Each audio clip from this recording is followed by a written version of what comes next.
HSM higher secondary school Tanur admission ആരംഭിച്ചിരിക്കുന്നു. നിങ്ങളുടെ കുഞ്ഞുങ്ങൾക്ക് ഭൗതികവും ആത്മീയപരമായുള്ള വിദ്യാഭ്യാസമാണ് വേണ്ടതെങ്കിൽ HSM സ്കൂളിലേക്ക് പോരൂ. കൂടുതൽ വിവരങ്ങൾക്ക് കോൺടാക്ട് വിത്ത് us.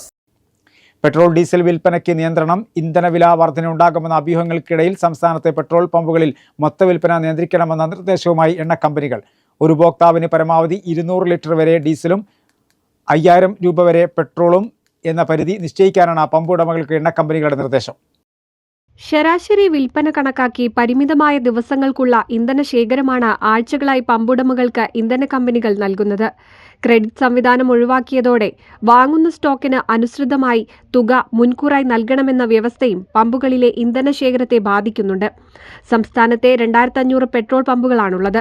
നിലവിൽ 2 ദിവസത്തേക്കുള്ള സ്റ്റോക്ക് വരെയാണ് പമ്പുകൾക്ക് അനുവദിക്കുന്നത്. 12000, 14000, 24000 ലിറ്റർ ശേഷിയുള്ള ടാങ്കറിലാണ് പമ്പിലേക്ക് ഇന്ധനം എത്തിക്കുന്നത്. 12000 ലിറ്ററിന്റെ ടാങ്കറിൽ ഇന്ധനം എത്തിക്കുന്ന പമ്പിൽ വിൽപ്പന അനുസരിച്ച് 8000 ലിറ്റർ ഡീസൽ, 4000 ലിറ്റർ പെട്രോൾ എന്നിങ്ങനെ എത്തിക്കാനാകും.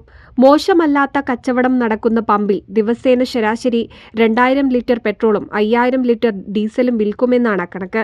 നഗര ഗ്രാമപ്രദേശത്തിനനുസരിച്ച് പെട്രോൾ 8000 ലിറ്റർ വരെയും ഡീസൽ 10000 ലിറ്റർ വരെയും വിറ്റുപോകുന്ന പമ്പുകളുമുണ്ട്. പമ്പുകൾ സ്റ്റോക്ക് ഔട്ട് ആകാതെ വിൽപ്പന നീട്ടാനാണ് നിലവിലെ നിയന്ത്രണമെന്നാണ് വിലയിരുത്തൽ. പമ്പുകൾക്ക് ഇന്ധനം നൽകുന്നതിൽ നിലവിൽ നിയന്ത്രണമില്ലെന്നാണ് ഇന്ധന കമ്പനികൾ വ്യക്തമാക്കുന്നത്.